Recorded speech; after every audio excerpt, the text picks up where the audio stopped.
Paskah ini adalah hal mendasar sekali bagi iman umat Kristiani, Kristen dan Katolik, yang secara garis besarnya membuat perubahan di dalam orang yang meyakini ajaran Kristus Yesus, berubah jadi manusia lama menjadi manusia baru.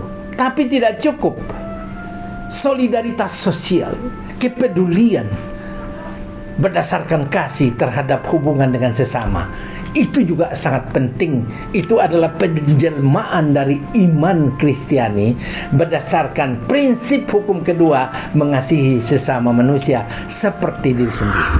Kita harus melihat bahwa resesi ini, bersyukur kepada Tuhan ada resesi, maka dengan resesi itu akan muncul orang-orang yang mampu bertahan dalam resesi karena modalnya adalah selalu memelihara hati, tidak menghina orang lain, kemudian tidak mencuri, tidak melakukan pelanggaran hukum. Nah, orang-orang ini akan lolos. Ini kan filter kehidupannya begitu, akan lolos dia. Nah, jadi filter itu akan, resesi itu akan membuat manusia, mana manusia yang bisa bertahan dan tidak. Yang bertahan berarti selama ini memelihara hati, bukan tukang curi, tukang korupsi.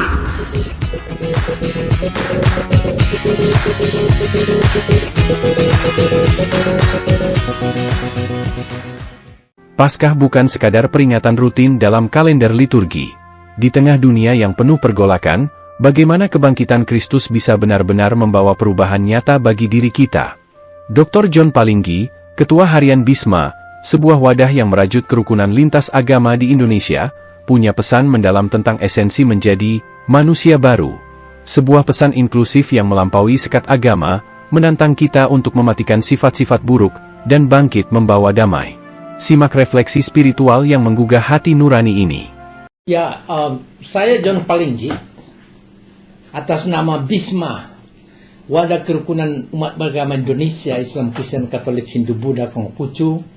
Saya Ketua Harian, menyampaikan kepada seluruh umat Kristiani yang beragama Kristen dan beragama Katolik. Salam sejahtera, Shalom. Demi nama Bapa, Putra, dan Roh Kudus. Amin.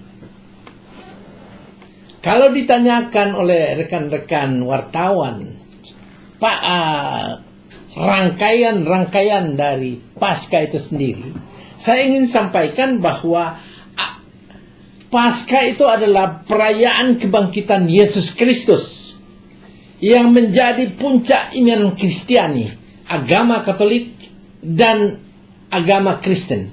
Itu puncak iman Kristiani, melambangkan kemenangan akan dosa, maut, dan ada pengharapan baru.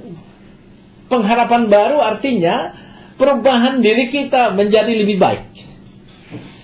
Nah, perayaan Paskah itu adalah momen untuk mematikan manusia lama. Diistilahkan di Kristen Katolik, manusia lama itu adalah orang yang selalu berbuat jahat, pikirannya kotor, selalu pesimis, suka memfitnah dan merendahkan sesama manusia. Itu manusia lama. Selalu bicara yang tidak pantas seperti itu. Meninggalkan manusia lama itu adalah sifat yang buruk. Jadi perayaan Paskah itu adalah momen, kesempatan untuk berikrar, sadar meninggalkan manusia lama, yaitu sifat buruk, dan bangkit sebagai manusia baru. Ya, ingin saya sampaikan bahwa manusia baru ini adalah perubahan dari manusia lama ke manusia baru, itu dari sifat buruk menjadi orang yang berubah menjadi baik. Itu ada semua di agama ternyata.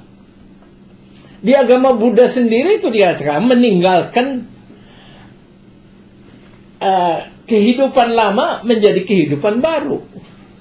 Sama di agama Hindu, berpuasa 24 jam, tidak ada aktivitas sama sekali. Yang terakhir itu ada membersihkan kehidupan manusia, hatinya dibersihkan dan alam sekitarnya. Di Islam itu 30 hari menahan lapar dan haus, berpuasa bulan Ramadan.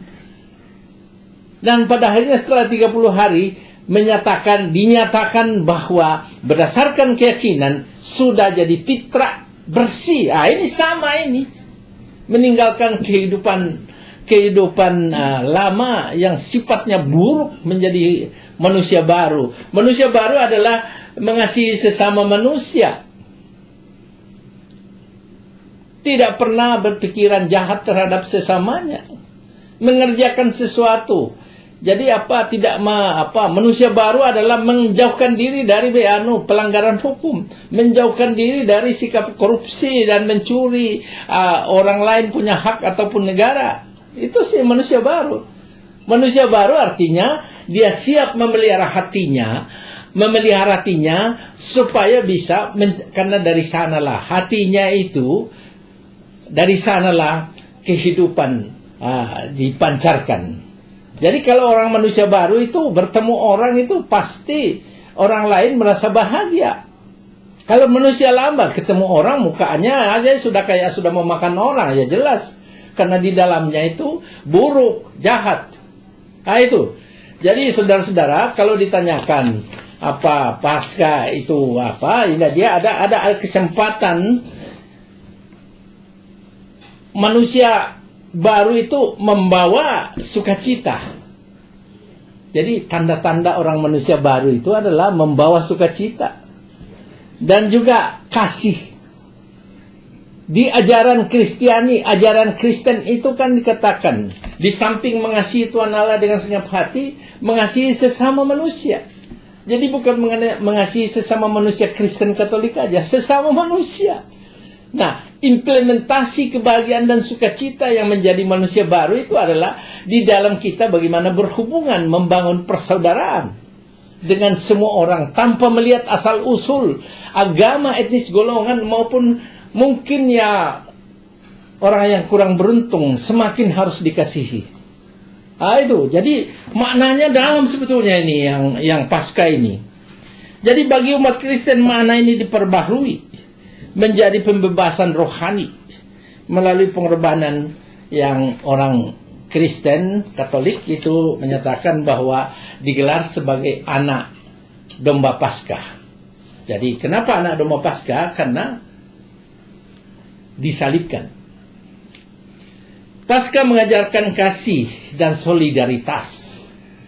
Jadi jangan sesudah Paskah umat Kristen, umat Katolik tidak memiliki solidaritas dan kepedulian.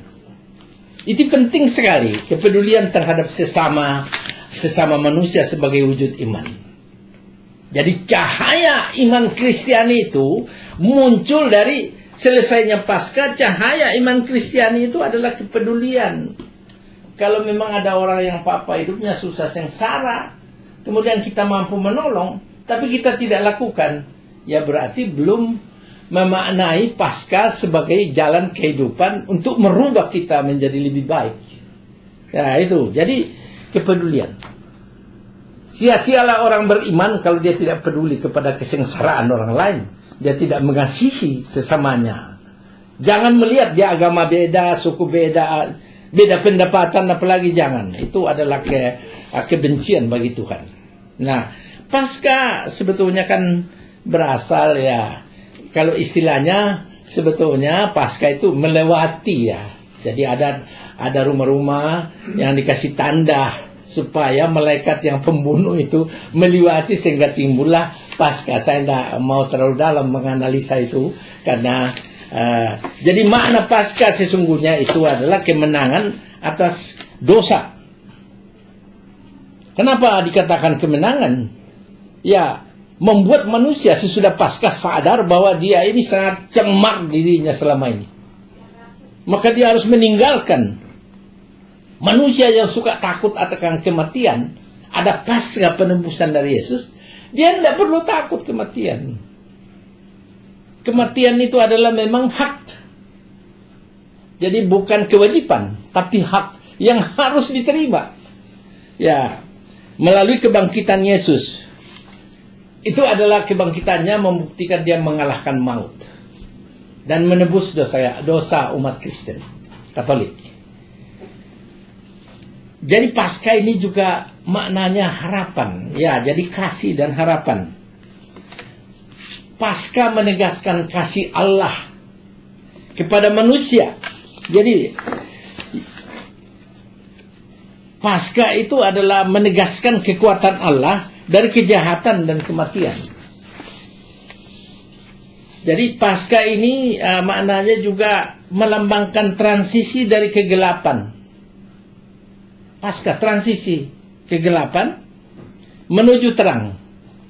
Jadi orang yang masih berkanjang dalam kegelapan itu adalah orang-orang yang tidak memiliki sukacita, tidak memiliki kebahagiaan. Dia selalu berkanjang dalam dosa, kejahatan. Dia sangat senang melakukan itu. Jadi dia belum transisi dari kegelapan menuju terang. Jadi Paskah melepaskan manusia dari kehidupan lama menuju kehidupan baru yang tentu beriman. Beriman artinya meyakini bahwa jalan yang dipilih itu adalah jalan keselamatan dan kebaikan. Banyak orang ya beriman tapi selalu berkanjang dalam dosa ya. Jadi ini adalah Paskah sangat membahagiakan, karena dengan demikian umat Kristen Katolik juga akan memperoleh satu anugerah berkat serta rahmat dari Tuhan untuk merubah hidupnya menjadi lebih baik.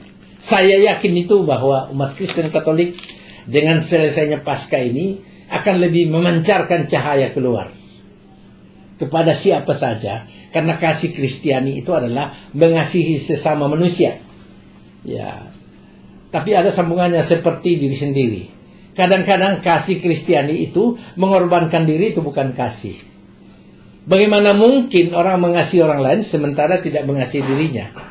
Artinya, kalau dia sakit, tidak mungkin merawat orang untuk sehat. Tidak punya uang, tidak mungkin teriak-teriak untuk membantu orang lain.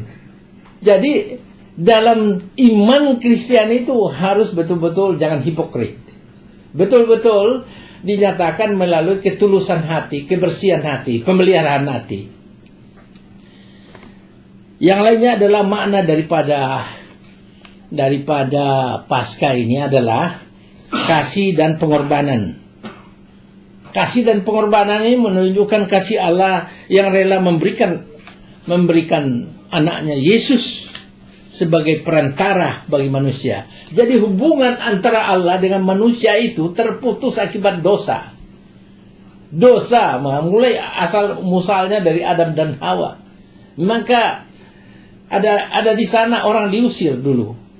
Ada Adam dan Hawa diusir, ular juga diusir, tetapi Allah, Tuhan itu tidak tega melihat manusia dipanggil kembali melalui penebusan Yesus disalib dan bangkit kembali.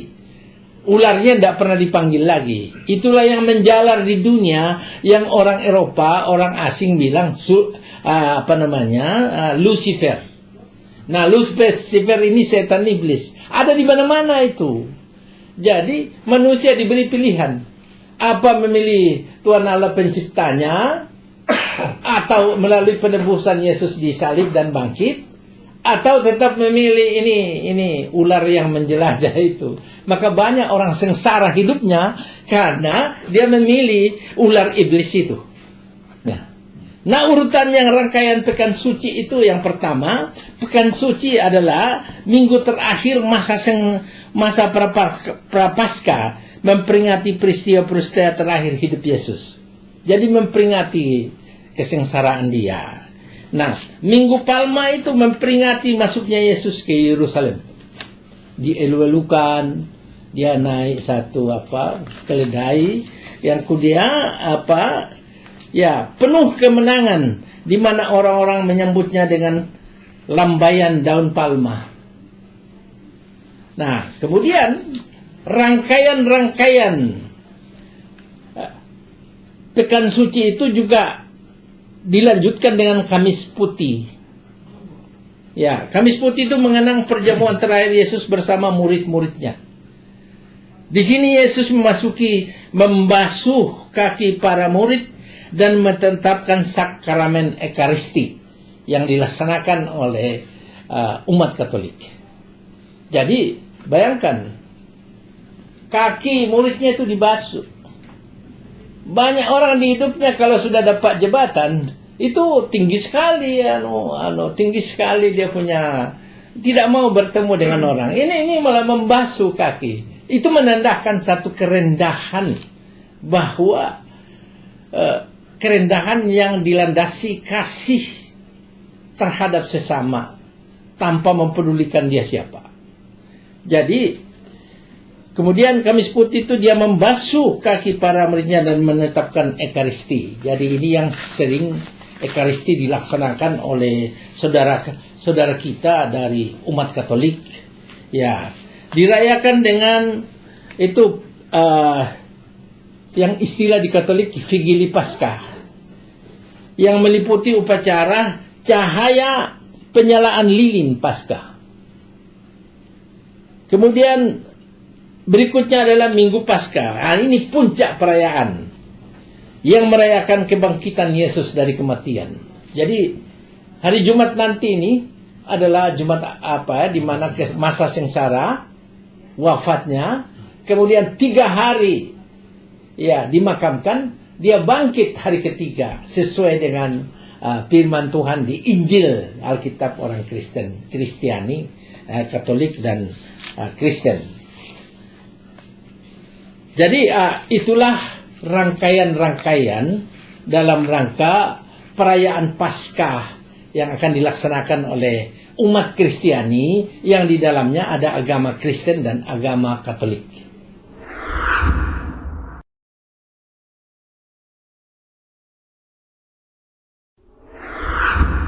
Merayakan dan meyakini agama masing-masing itu adalah hal yang mendasar sekali.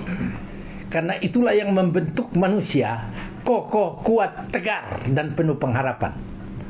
Jadi diperhadapkan dengan situasi global perang Timur Tengah maupun krisis energi dan juga hal-hal lain, tidak bisa dibandingkan karena itu adalah berbeda.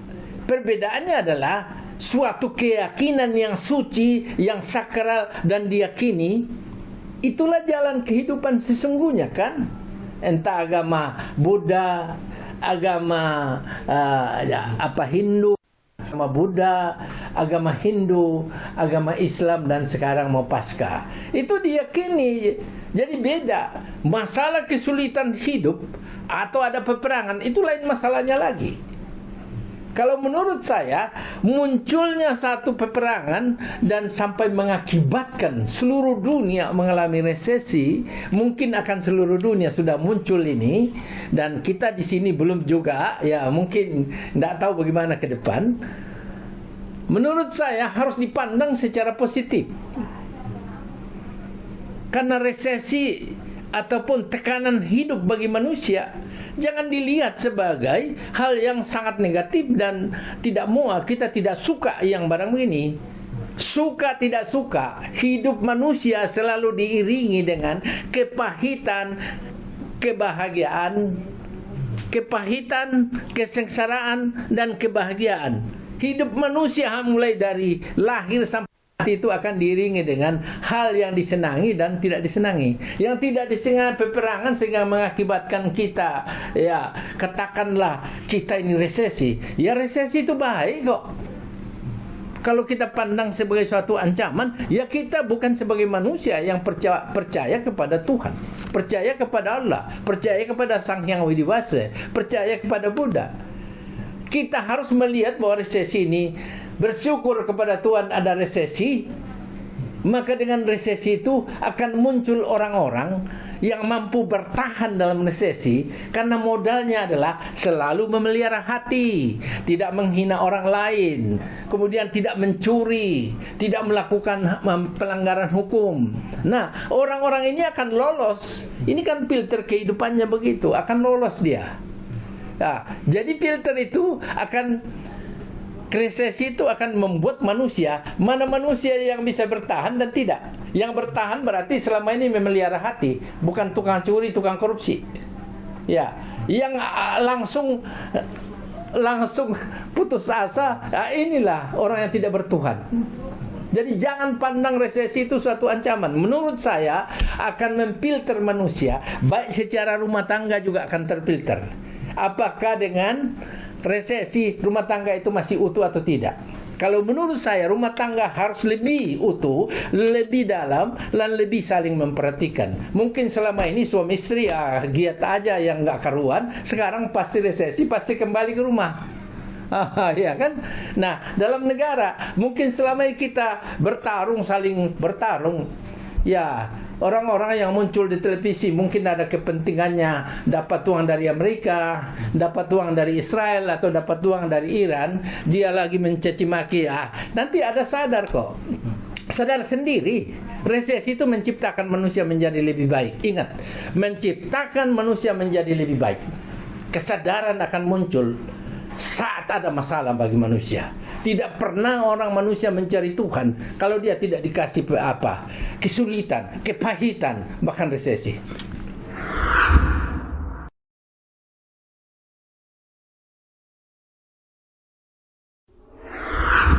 Pasca hidup yang diperbaharui, maka relevansinya kalau ditanyakan teman wartawan, ya relevansinya pasca yang diperbarui kan memerintahkan supaya manusia yang beriman, yang meyakini pasca adalah merubah manusia lama menjadi manusia baru, ya jangan lagi lakukan hoax gitu, berita-berita yang busuk, fitnah sana sini, hoax. Karena rata-rata di Indonesia, maaf kata, ini semua ini kan suka membuat kacau negara. Ya, berita-berita yang tidak valid disiarkan sedemikian, bahkan membumbui sampai disuruh mundur, mau dikudeta, mau dia. Ini omong kosong.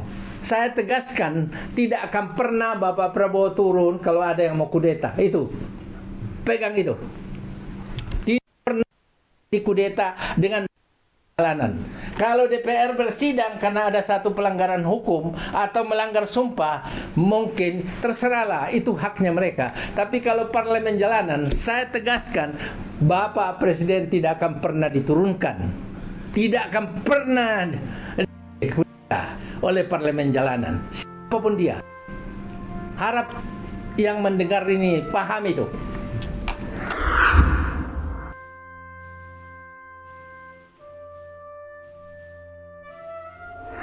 Kalau ditanyakan bagaimana kalau gereja atau warga gereja itu, ya sebaiknya warga gereja berubah lebih baik mulai dari dirinya untuk merubah keluarganya, dan keluarganya berubah untuk merubah lingkungan, dan lingkungan merubah negaranya, dan negaranya merubah dunia lebih baik. Dimulai dari diri kita. Tidak mungkin kita merubah dunia tanpa memulai diri kita menjadi lebih baik. Pasca ini adalah hal mendasar sekali bagi iman umat Kristiani, Kristen dan Katolik, yang secara garis besarnya membuat perubahan di dalam orang yang meyakini ajaran Kristus Yesus, berubah jadi manusia lama menjadi manusia baru. Tapi tidak cukup. Solidaritas sosial, kepedulian berdasarkan kasih terhadap hubungan dengan sesama, itu juga sangat penting. Itu adalah penjelmaan dari iman Kristiani berdasarkan prinsip hukum kedua, mengasihi sesama manusia seperti diri sendiri. Jadi saya sampaikan kepada seluruh umat Kristen, umat Katolik, selamat merayakan hari kemenangan kebangkitan Yesus Kristus melalui kematian dan menjadi pondasi utama dari iman Kristiani. Selamat merayakan, semoga dengan merayakan ini memberikan kesadaran bagi kita umat Kristen dan umat Katolik, agar ke depan itu sudah memberikan cahaya bagi umat sesama manusia, umat beragama lain, dan sesama, dan yang paling pokok, bisa memberi cahaya juga terang dan garam kepada pemerintahan dan kepada siapapun yang ditemui. Jadilah terang dan garam, peliharalah hatimu, sebab dari situ berpancar kehidupan. Amin.